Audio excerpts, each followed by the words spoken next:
Alright guys, welcome to Travel Tuesday. I'm here at Margo Frankel Woods State Park, which is between Des Moines and a suburb of Des Moines called Ankeny. So yeah, I'm excited for today and I hope you enjoy this video.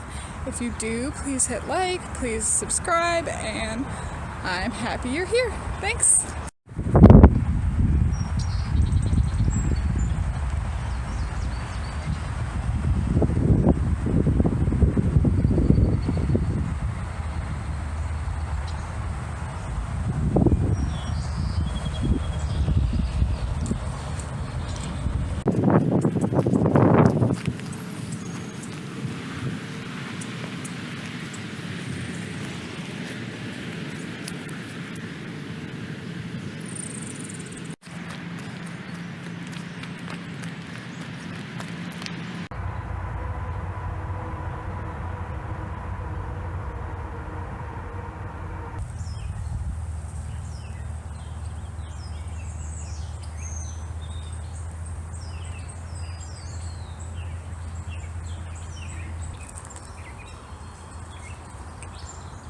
I don't know if you can tell watching this, but this is at least 20 feet deep.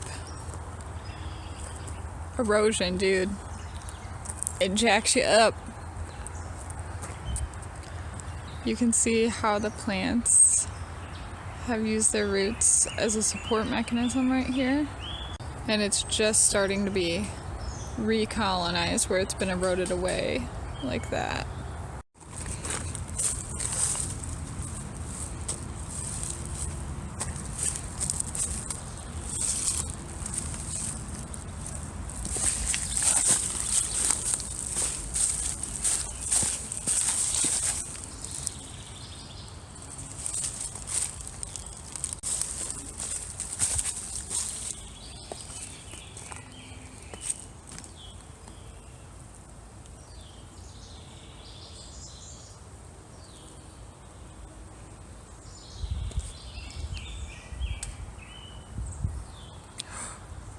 Beaver den.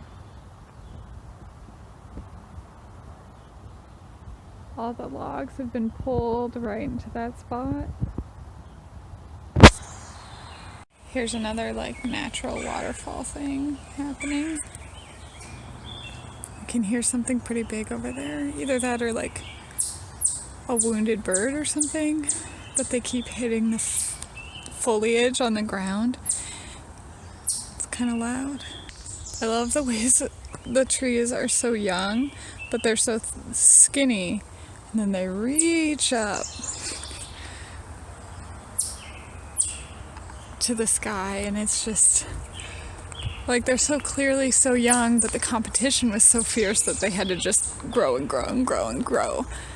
It's so beautiful out here, and I always forget how good I feel when I'm in a forest until I go back. I'm like, oh yeah, this is who I am. Check out that mossy log.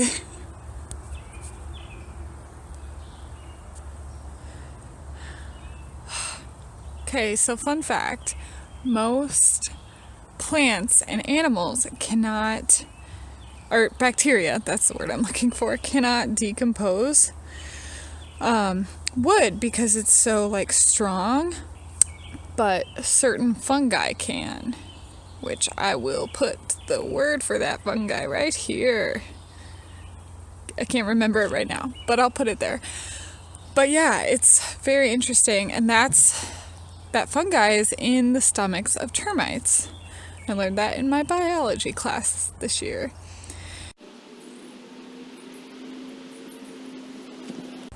You can see like the layers of the forest too. So like there's the underbrush layer, and then there's the canopy layer. But you can also see like the middle layer right here with this one. So this tree isn't as tall as the others, and neither is this like bush tree, but that's because there's not a big tree over this small one. So it's just a blank space. So this tree is absorbing that sunlight that would have gone to a tree above it.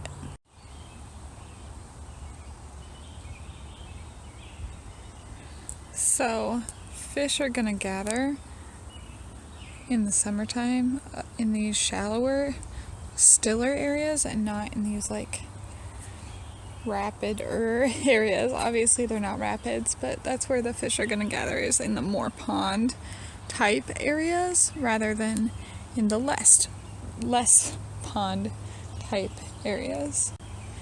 And I would go in, but I'm not wearing the right shoes for it. So maybe I'll come back at some point. But you can hear the bird calls, like all the different ones. There's songbirds, but I think I also heard a magpie at some point. So, another fun fact, this water is super clear, which you would assume means it's safe to drink, but it doesn't. It's clear because it's moving water, and moving water is usually probably alright, but it's not like by standards safe to drink. You should still like boil it or get a life straw or somehow. Iodine is probably the easiest way, but purify your water before you drink it, because it's never gonna be fun to get sick from that sort of a thing. Screw it, I'm getting in. Ooh, water bug. Where'd you go? There you are.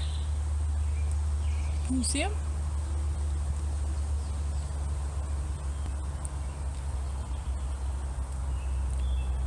People always complain about bugs, but they're honestly like the lifeblood of the whole earth. Right, little guy? See, even though flies might be annoying, their point is to decompose things. And then you can see that little hole in the mud. There should be a crawfish under there. Probably a little one, judging from that hole. But that's how they breathe. They dig themselves in there and then they breathe out those holes. Okay, so I'm not sure if you noticed, but you can definitely like hear the traffic in the background here, which is not optimal for wildlife. I listened to a TED Talk about a study this guy did, and wildlife is not as noisy and stuff for like 6 hours after a human interruption. So me walking around here is like interrupting these birds and stuff daily lives. So yeah, they like would walk into like a deeply forested area or whatever and like leave a listening device there, and the wildlife noise would not be like as rich for quite a while after the person had left.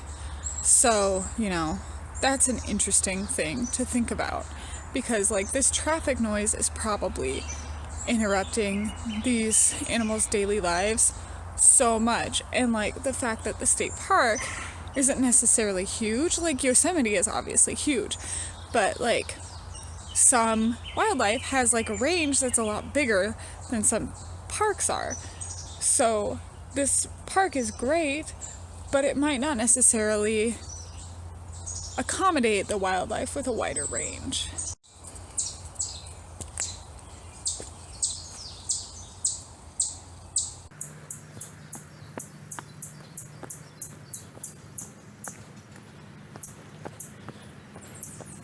These are lilies of some kind. I know because my mom had them in the backyard. I wonder if they came here naturally or if somebody accidentally spread them here.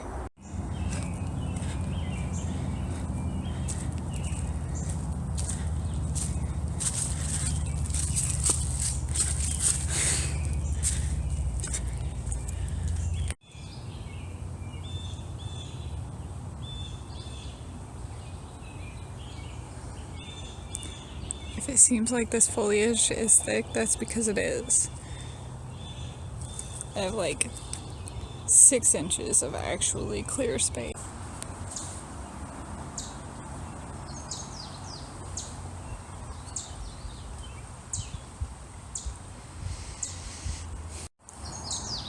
It's so nice out. Just sitting on this bridge, chilling like a villain. I'm so happy I decided to do this. Apparently I really needed it. That's your lesson, folks. Go outside.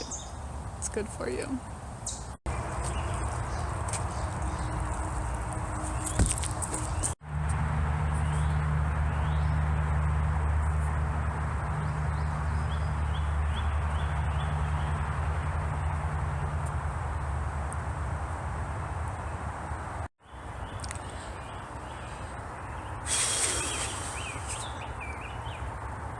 Okay, so I was trying to get off the trail because I'm starving, and I finally found like a outlet, whatever, and I don't know where my car is. I don't know where I am. I don't know what's happening. So, yep, I'm officially lost.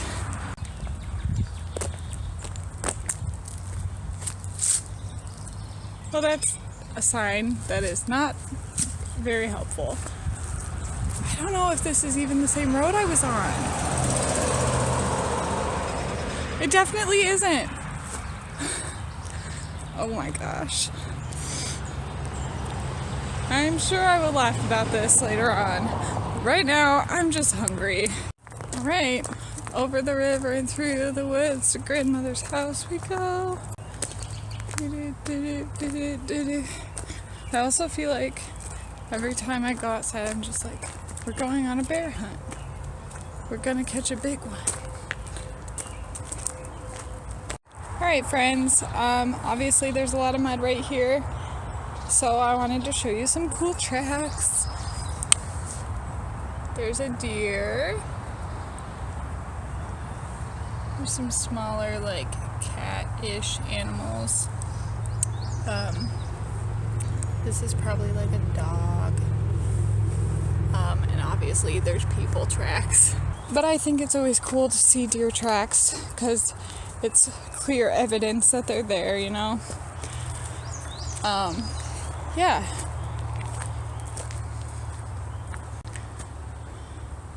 This guy is gone. Gone. But now he's a habitat for other things. Soon there will be mushrooms on top of this guy. All sorts of cool stuff. Okay, so you can tell that this tree has been struck by lightning by that charred area. And there's like the part that fell off, I guess, when it got struck. But look, still alive, still sticking it out. You go, tree. Do you ever get that feeling where you're like, ooh, there's something big over there? Not that feeling.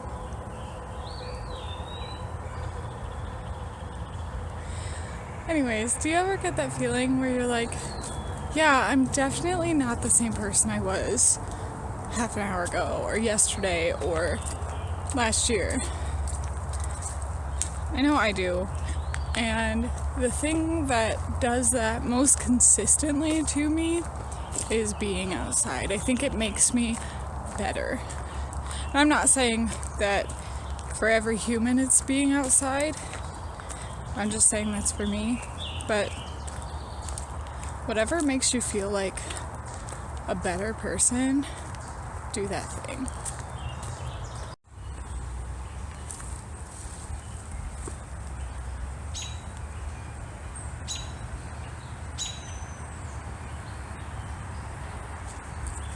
I think I'm getting close to where my car actually is, so that's good. Yeah, I'm starving and I can't wait to get home, eat some food. Oh, there's a person up there with a dog. Gosh, I love dogs. Okay, so I reached the end. I think I was like really far down this road right here, maybe, but I'm not for sure, and I didn't want to like test that theory. I think that's it. Woo! Sleepy. But yeah, if you liked this video, please give it a thumbs up and hit subscribe. I'm gonna be doing these every Tuesday, something like this. Not necessarily like at a state park or anything, but travel related. So yeah, enjoy! Yes. Gosh, I'm so hungry.